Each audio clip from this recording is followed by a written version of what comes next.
Welcome to Sunday Springboard with Melanie and Kimberlyn Coaching, where we help women recover from and flourish after stress and trauma.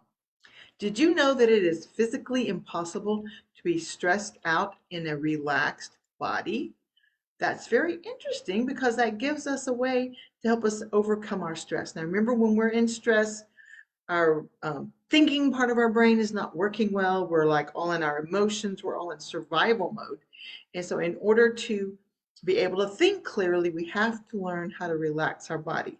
So, I've got a short little exercise that I want to teach you and that you can do with me if you want. And hopefully, that will get your brain in optimum shape for our talk today. So, this is called being wet noodle. It's only going to take 5 seconds. You can do this with your eyes open or shut. I'm going to count through 5 seconds, and all I want you to do is just do a body scan.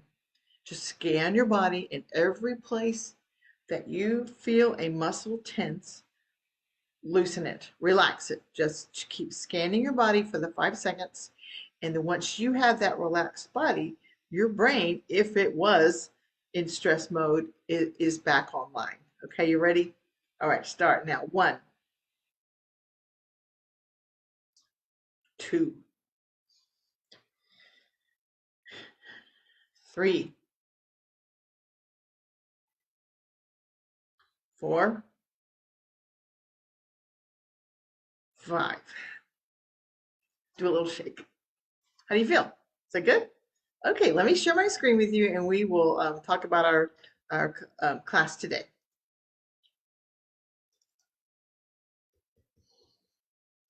If you remember, we have been talking for weeks and weeks and weeks about how to reduce stress or how to handle stress, how to make stress work for us. We've talked about regulating our bodies in the moment. How do we get untriggered? How do we now, you've learned another new tool to do that. The wet noodle is a how to regulate our bodies in the moment tool.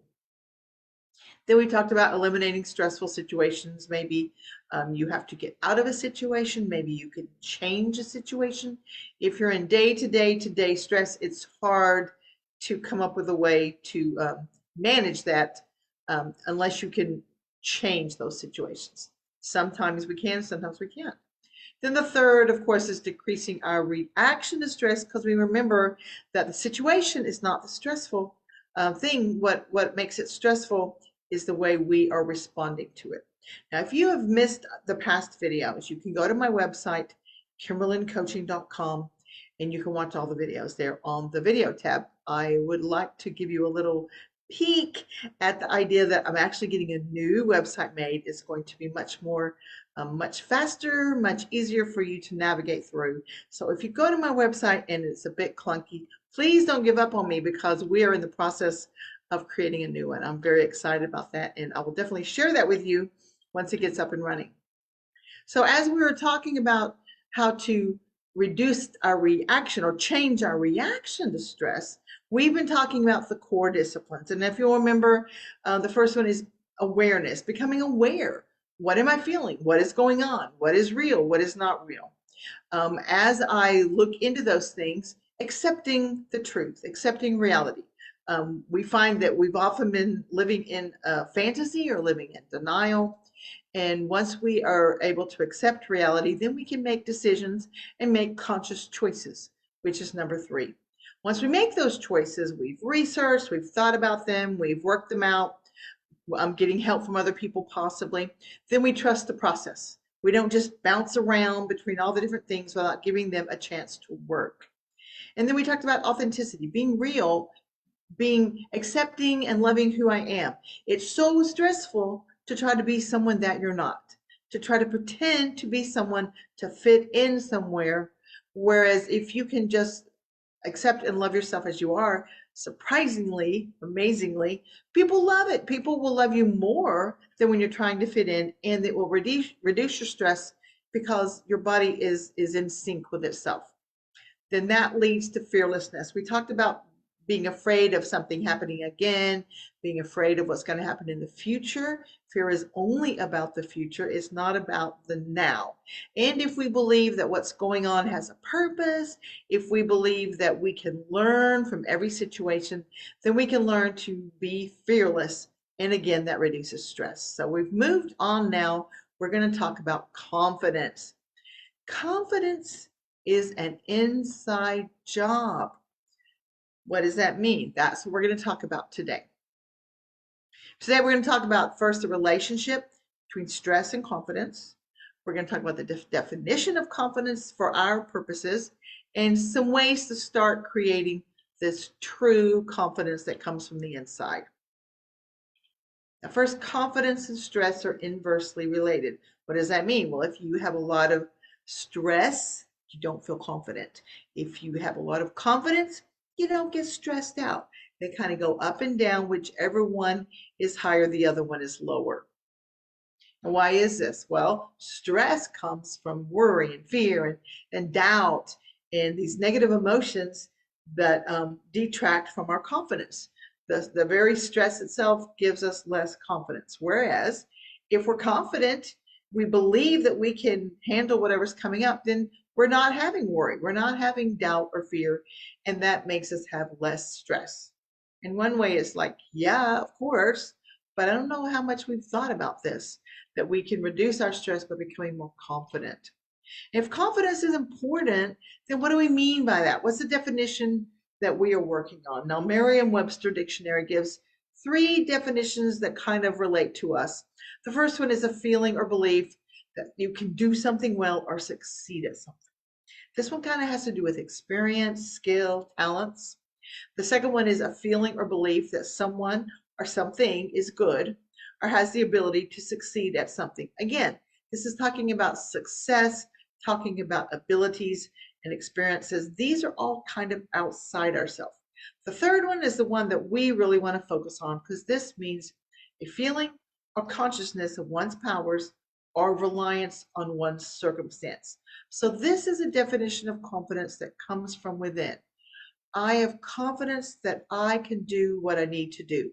I have confidence that I can learn what I need to learn. Maybe you don't have the experience or the skills. And if you think about this, if it just took experience or skill or talent or education to feel confident, everyone who has any of those things would feel confident. If you're like me, you know people who have all those things and are not confident. Maybe you're one of them. So if you have to have a certain skill, maybe for me it would be maybe I have to have a certain skill at coaching to feel confident. Well, what is the magic number? How confident, how skillful do you have to be? How educated do you have to be? How talented do you have to be to feel confidence? That there's probably never, there's never a an answer. There's never an amount that will actually make you confident if you don't have the mindset that we are going to be talking about. Now, definitely learning and having these education and the experience and the skills do help you have confidence. But if you don't have the mindset along with it, they won't, you can still run around and not have confidence. So true confidence. True confidence comes from within. And it's related to our attitude, our mindset, our energy. Remember, we've talked about energy levels. We may bring that up and talk about that again in the future. And our consciousness. How are we thinking about life? How are we, what is our perspective? Again, this is what we're going to talk about moving on. And true confidence is essential to reaching your potential. You can't really do much very strong, powerful, successful things without the true confidence. Bruce D Schneider is the founder of my life coaching school, and he says how you do anything is how you do everything. If you think about that a minute, you'll probably find that is true, because whatever our mindset is comes out wherever we are. Comes out at home, comes out at work, comes out in our social life. We may treat people a little differently. You may treat your people at home not quite as well as you treat your friends and your coworkers, but the way you approach things, whether you have confidence or not, whether you feel like you can do what you need to be doing.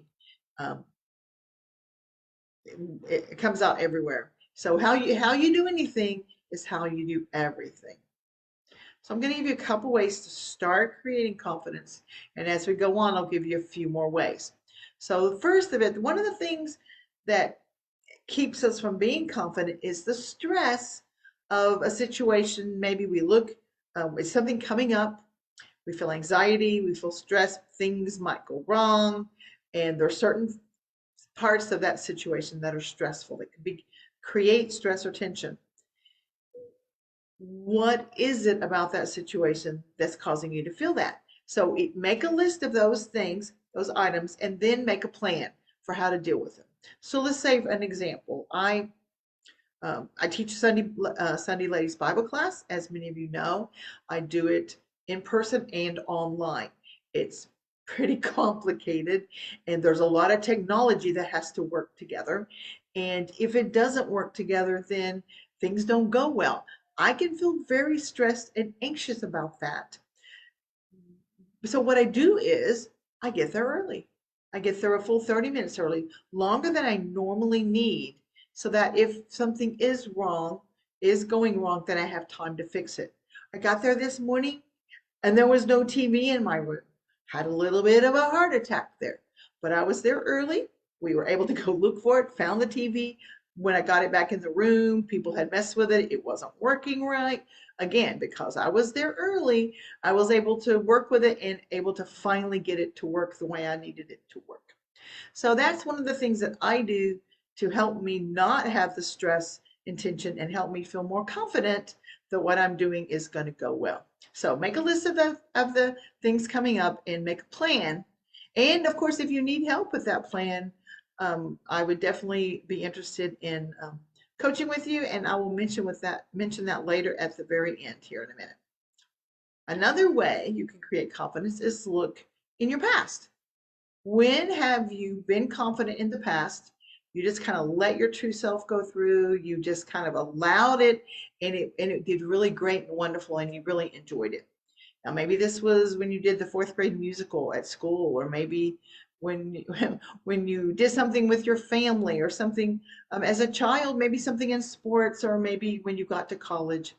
I don't know when it is, but think about some times. Hopefully, there are some times that you had confidence and things went well. You can take that confidence to move forward and say, if I had it then, I can do it now. And what did I tap into? What thoughts did I have then that I can bring those thoughts now? Now, if you say to me, I don't have any, I can't remember any time I've ever felt confident. That's okay. That just means we need to work on things in a different way. That means if this is really something that can be a PowerPoint for you as we move forward and we work on different ways to give you that confidence that comes from inside. And if you haven't had it in the past, you can have it in the future. There's no worries. We can work on that. So just to recap what we talked about today, there is a relationship, an inverse relationship between stress and confidence. One is more stress, less confidence, more confidence, less stress.